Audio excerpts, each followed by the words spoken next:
half a day. Well, another exciting day, and unfortunately the last day, which makes me sad because I love Guam.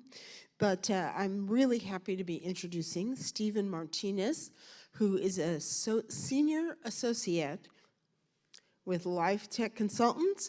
He's, as you may have guessed from yesterday, a mechanical engineer experienced in the design and analysis of container cranes and heavy lift equipment. His areas of expertise include specifications, component design, procurement, design review, testing, and commercial management. And joining him on the stage will be John Daley. He is currently the engineering manager for the Port of Alaska Modernization Program, also known as PAMP. He began that position in the fall of 2022. Prior to that, he worked as a civil, structural, and waterfront engineer and consultant for over 25 years. Please join me in welcoming them to the stage.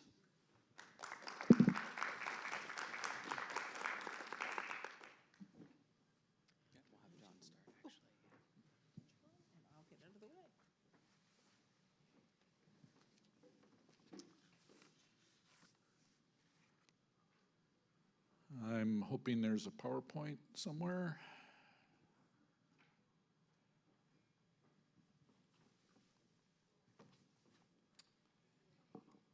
Okay, good morning. I'm going to talk a little bit about life cycle, and that has to do a lot with maintenance. So I thought we'd start with some opening remarks and some sort of overall political statements, I guess. So we have this thing called the infrastructure and visibility principle, which basically states every dock, every bridge is more or less invisible until there's a problem, and that's where you want to be. You want to be invisible. If you think about it, we typically take a lot of our infrastructure for granted. I know I do. When I drive to work, I drive over a number of bridges. I don't even notice unless there's a problem. Then we have the maintenance paradox, and the maintenance paradox states that if you're successful with your maintenance, it appears to be unnecessary, but if you fail at it, it appears to be incompetent. In other words, it's a paradox. So a little bit of a framework when we talk about long-term maintenance. How many people here in the audience have some training in corrosion? Is anybody experiencing corrosion? Quite a few. So I got my introduction to corrosion quite a few years ago now when I did some diving work in Alaska. We did a lot of inspections. So we did inspections on oil platforms and docks and bridges and ferry terminals. And at the time, I wasn't an engineer, and all the engineers that would be accompanying us on these inspections would be highly interested in corrosion. They wanted to know, the pit depth and how much section loss there was, and we'd take half-cell readings and on and on. So I became interested in corrosion, and I decided to take some classes, and I joined NACE. At the time, it was National Association of Corrosion Engineers. They're now AMP, a slightly different organization, but took some classes and quite a bit of science to it, actually. You people that have had training know all about electrical chemical reactions and ionization and polarization, and it was like, wow, this is hard stuff.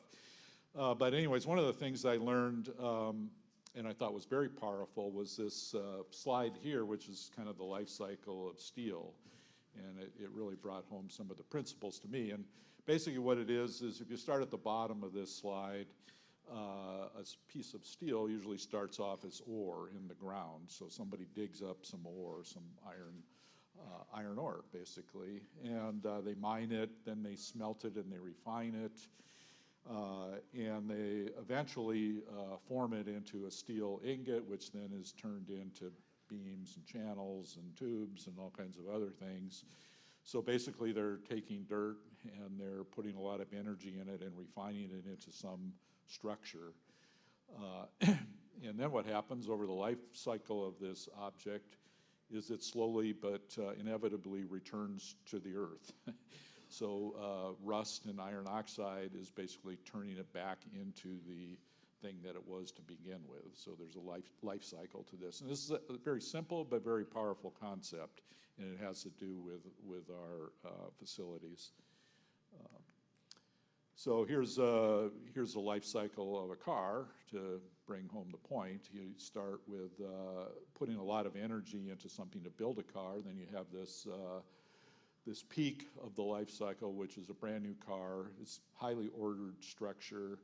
And eventually, it'll all go back to a junkyard somewhere and get buried in the ground and turn back into dirt, iron oxide. So you can look at this as a bell curve where you have increasing energy and increasing order, and then it turns into energy release and disorder.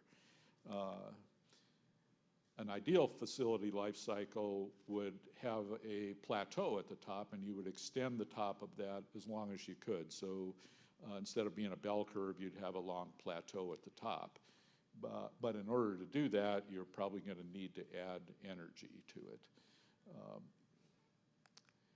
So it turns out that this is the second law of thermodynamics. I don't want to scare you off with college words here, but it's basically entropy, and it's a natural process. So the second law of thermodynamics states that heat goes from hot to cold, and order goes from order to disorder. And again, don't be afraid of the physics. It's very simple, and once you see it, you recognize that it's a true statement. It's sort of like gravity. It just exists, and that's the way the world is. So yeah, you have to add energy in order to keep the order of a structure. So in a facility, you have to add energy in order to maintain your facility and keep it in order. Now here's a little bit of a slightly sarcastic but also true analogy, which is the political life cycle of a facility follows the same sort of bell curve with the political enthusiasm. You start with construction, you have a lot of enthusiasm, the ribbon cutting ceremony, and then the politicians go home and you're left with something that you have to maintain with less enthusiasm. And so here's a slide that shows that, large construction, ribbon cutting, and then this poor guy in the lower corner there, he's now stuck. When the politicians go home, he's got to keep this thing running for 50 years. And his job is basically to remain invisible, right? He doesn't want to be in the headlines. He just wants to keep the dock running. So there's the political invisibility cycle. So here's another slightly sarcastic take on the first law of thermodynamics, which is political energy. So the first law of thermodynamics is the conservation of energy, but political energy can neither be created nor destroyed. It can only be transferred from budgets to actual projects with enthusiastic ribbon cutting ceremonies.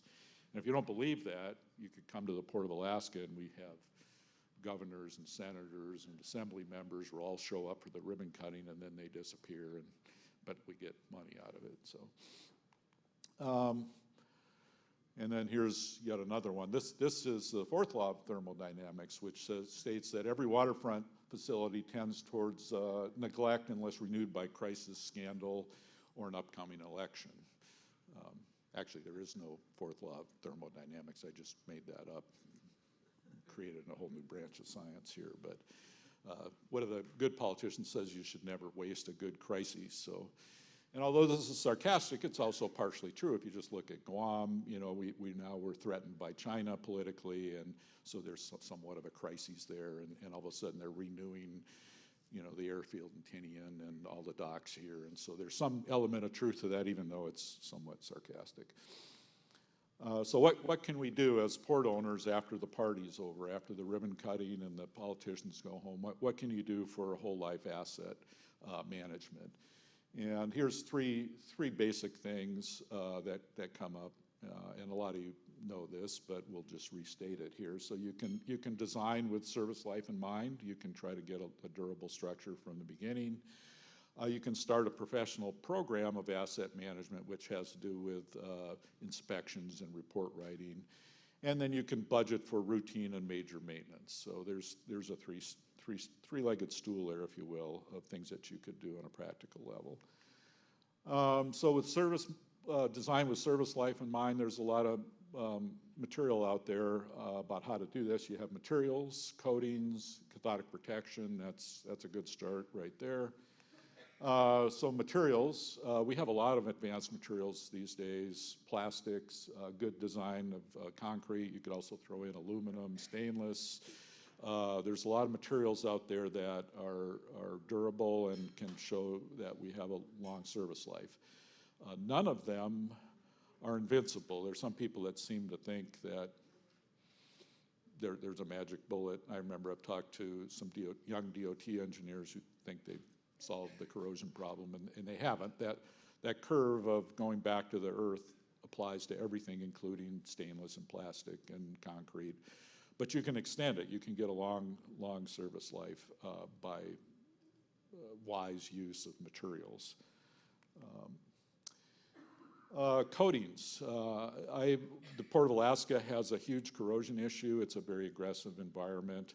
And it's still stunning to me that some of the earlier designs had basically bare steel, driven steel piles with no coating driven into the seafloor. We're demolishing our terminals now, a couple of them to replace them. And as we pull things out, it's like a corrosion laboratory. So we get to pull it out of the mud and take a look and see how it looks. And it's horrible, basically. The pictures over there on the left are the piles that we just have been recently pulled out. Many of them break off at the mud line. They're paper thin. Some of them have holes in them.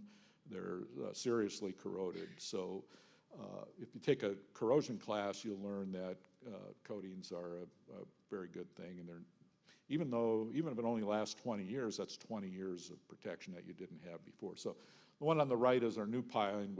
We went to extremes with specifying a very highly durable, it's called a plural component urethane. It's a very thick coating with extreme abrasion and adhesion numbers. It's really tough to get that stuff off. It's like 50 mils of this really super thick, tough urethane. And so we're going to get at least 20 years of good service out of that. And then even if it starts to fail, it'll still provide some protection. So that's one strategy. And then cathodic protection.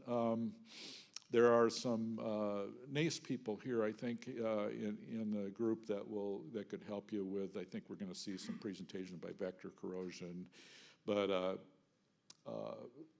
in Alaska, we use impressed current sleds, which require continual current source, mainly because our current demand is so high. It's such an aggressive environment that we can't protect the structure with a sacrificial or galvanic anode, so we're kind of stuck with that.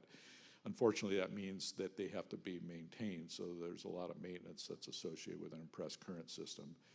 Be much happier if we could use a galvanic anode attached to the pile, or on the left there's an anode that you could embed in concrete and help protect the rebar.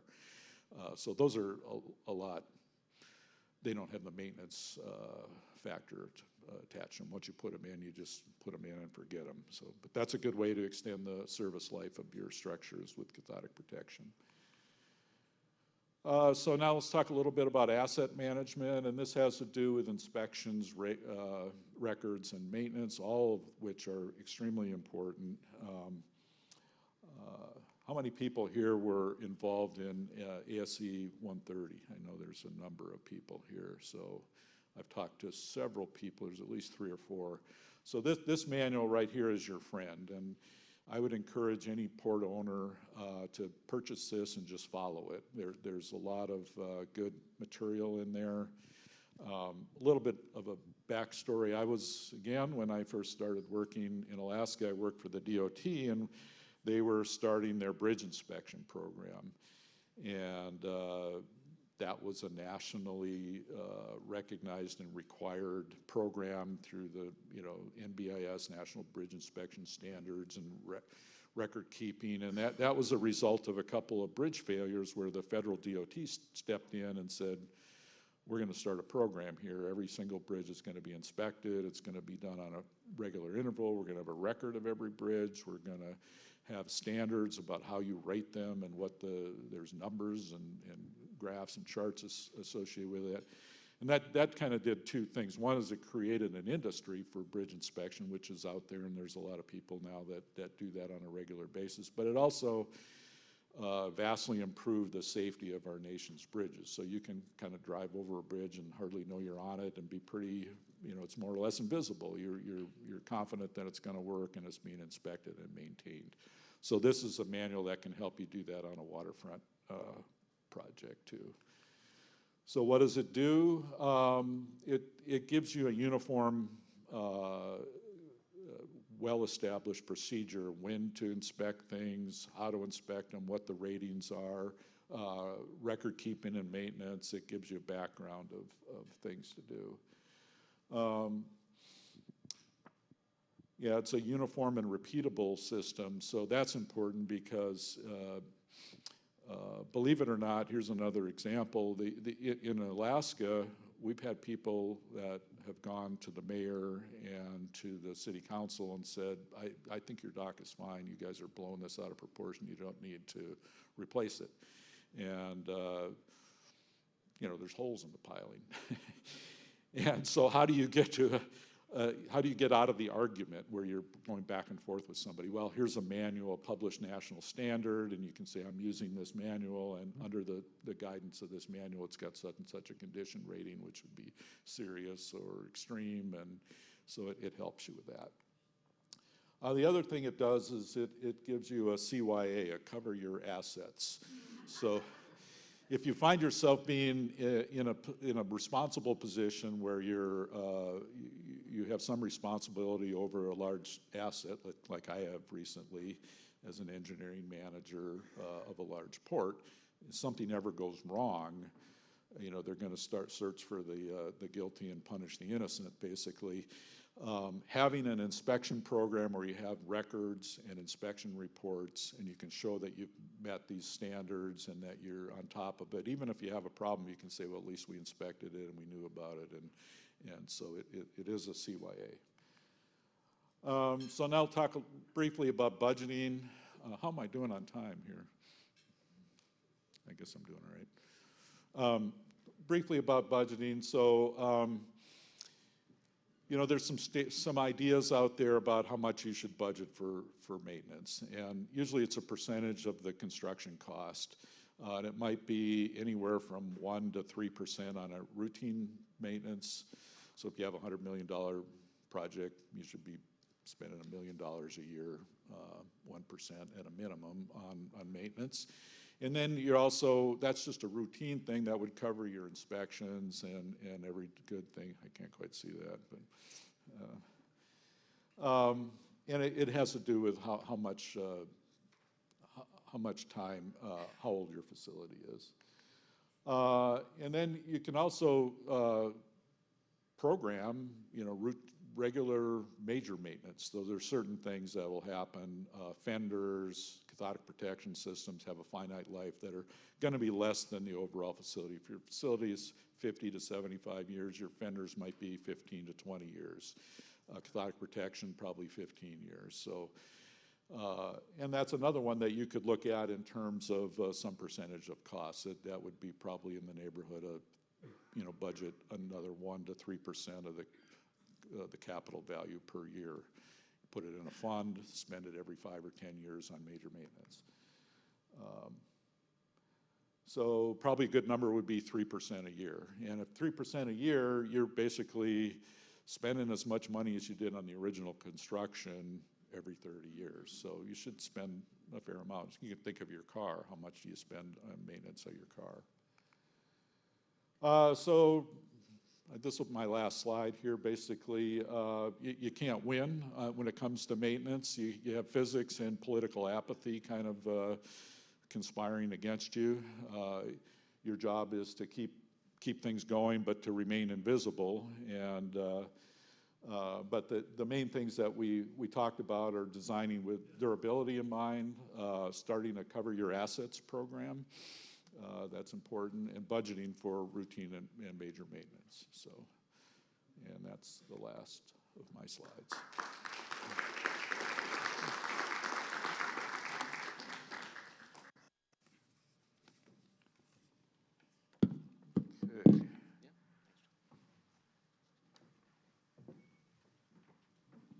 Okay. Yeah, next presentation, please.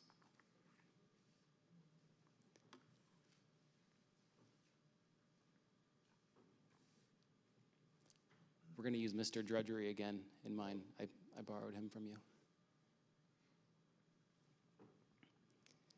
Yeah, so John did a great job discussing whole-of-life asset management and applied it to the perspective of port facilities. And I'm here to continue that discussion by looking at the equipment side of the equation and how engineering supports owner decisions throughout the equipment life cycle.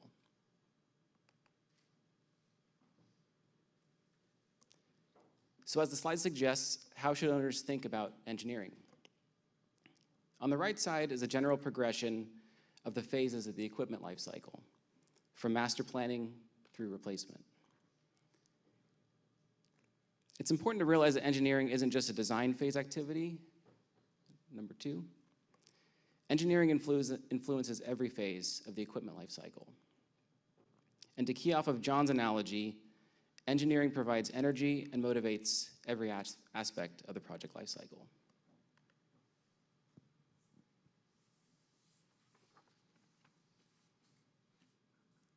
So I've boxed in some phases of the life cycle to make it easy and group them together. Engineering provides its greatest opportunity to shape outcomes early. I think we all know that. In planning, design, procurement, and manufacturing. But that's not where equipment spends most of its life, drudgery phase. Most of the equipment's life is in the drudgery phase, operations, inspections, and maintenance. And it's important to understand that there are engineering opportunities there too. On the following slides, I'll provide a couple examples of both.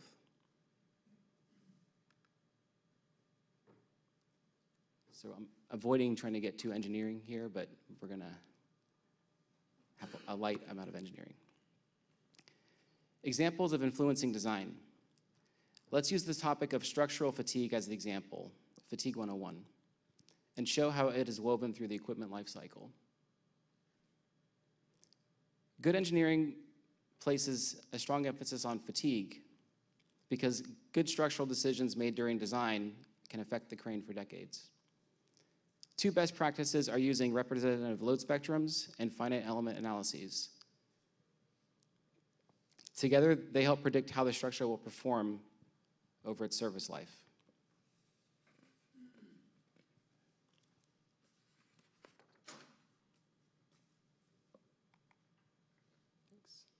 It's a little cut off, but we'll live. Fatigue is really a details problem, meaning the actual structural connection details on the crane or equipment. All steel structures contain microscopic imperfections which you can visualize as microcracks that grow over time with equipment loading and cycles.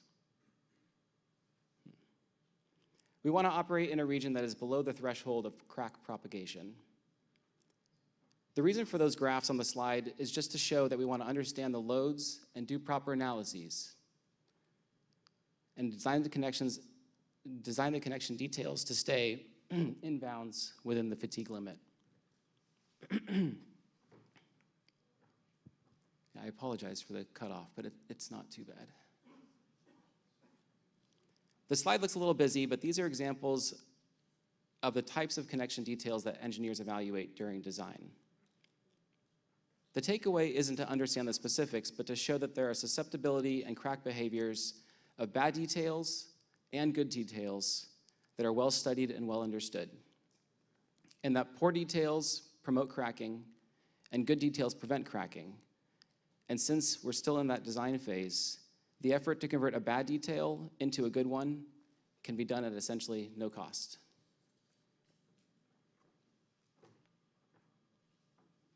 Manufacturing for fatigue. Good engineering isn't only good design, it also places values on the execution of that design.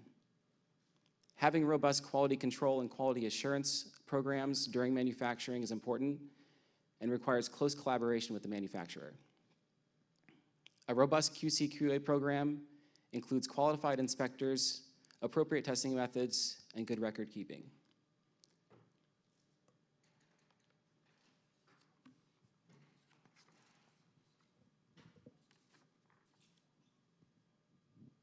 Okay, we earned a check mark. Up until now, we've focused on the front end of the equipment's life cycle. During design, procurement, and manufacturing, engineers have the greatest opportunity to influence the outcome. But the equipment spends most of its life in the operations phase with intervals of inspections and maintenance. And that's where fatigue is accumulating. So I'll use the remaining slides to provide an example of how structural fatigue can be influenced in the operations phase through good engineering. So this is very relatable to the waterfront inspections manual that you showed. As John talked about the importance of routine waterfront inspections and some best practices, the equipment applies this as well. In the case of a crane, this is where we have a structural maintenance program, SMP, and that comes into play. Engineers identify the structural details that require various levels of inspection based on things like fatigue, loading, and fracture criticality. These locations are mapped out and become part of the SMP, with connection-specific instructions for what to inspect and what inspection methods to use and how often. What you're seeing here is an example snipped from our SMP, looking at a four-state connection where the detailed sheet provides the instructions for that specific connection. The SMP is a thorough, actionable roadmap for managing the crane's structural health over its service life.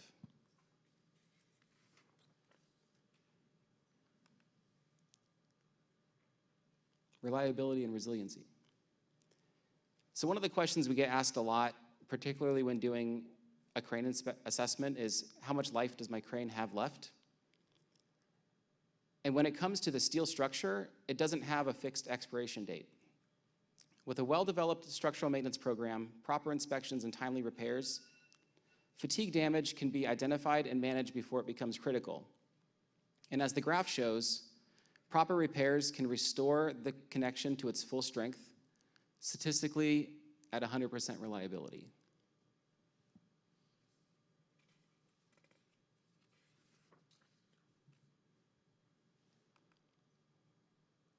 Two check marks. So to wrap it up, the blue portion of the life cycle represents design, procurement, and manufacturing phases. As we discussed earlier, this is where engineering has its greatest opportunity to shape long-term outcomes. The red portion is where the equipment spends most of its life in the operations, inspections, and maintenance phase. We use the structural maintenance program as one example of how engineering can guide activities in that portion of the life cycle. But structural fatigue is just one example that we use today. Every system on the crane has its own mechanisms with its own life cycles, inspection and maintenance requirements, and repair strategies. The common thread is to make sure your team is applying and following an engineered approach throughout the operations and maintenance phase that will have a positive effect on your equipment outcomes. We've now added a yellow portion to box in when owners begin asking questions and making decisions about rehab, modernization, life extension, and replacement. And we'll continue that discussion later in session 3D. Thank you.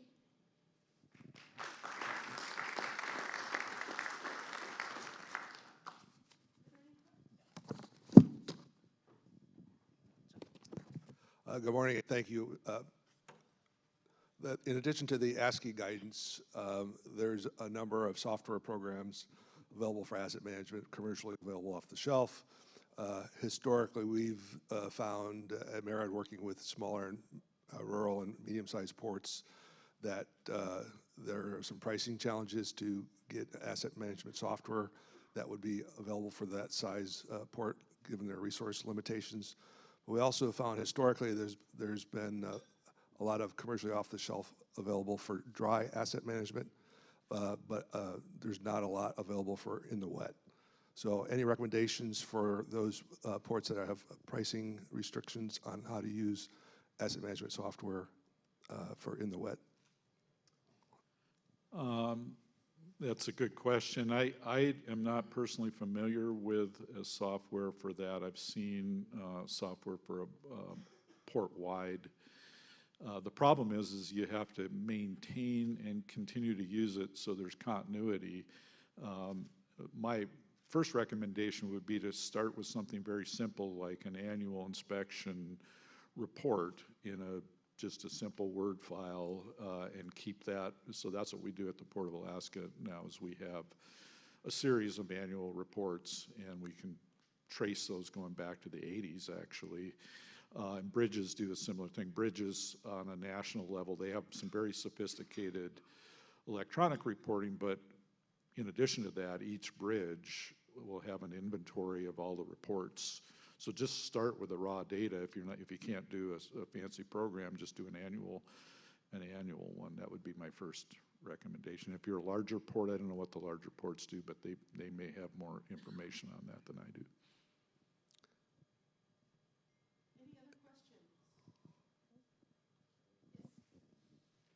Did you have another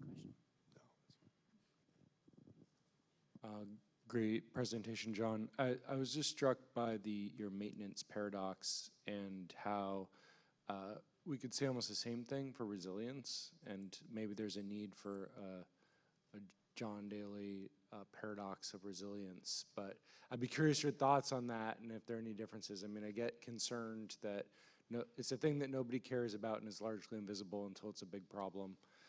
Similar to the maintenance comments. I don't know if there's a big question in there other than I was really struck by your maintenance paradox and the challenges that presents for not only maintenance, but the cyber security and resilience aspect supports.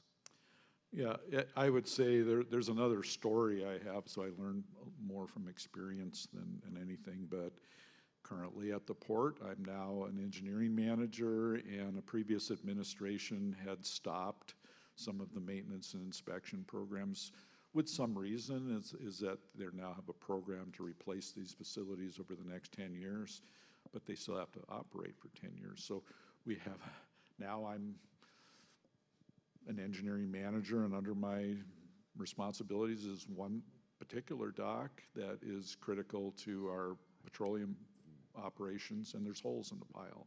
There's no inspection, there's no maintenance, the dock protection system was turned off, there's holes in the piles, and we have to have that dock. So I reinvigorated the inspection and maintenance. We now have a pile jacket.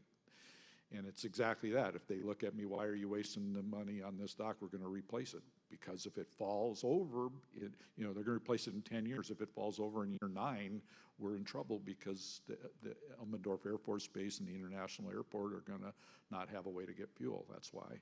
And if I make it, they're going to say you didn't need it. And if I didn't make it, they're going to try to put me in jail, I guess. So.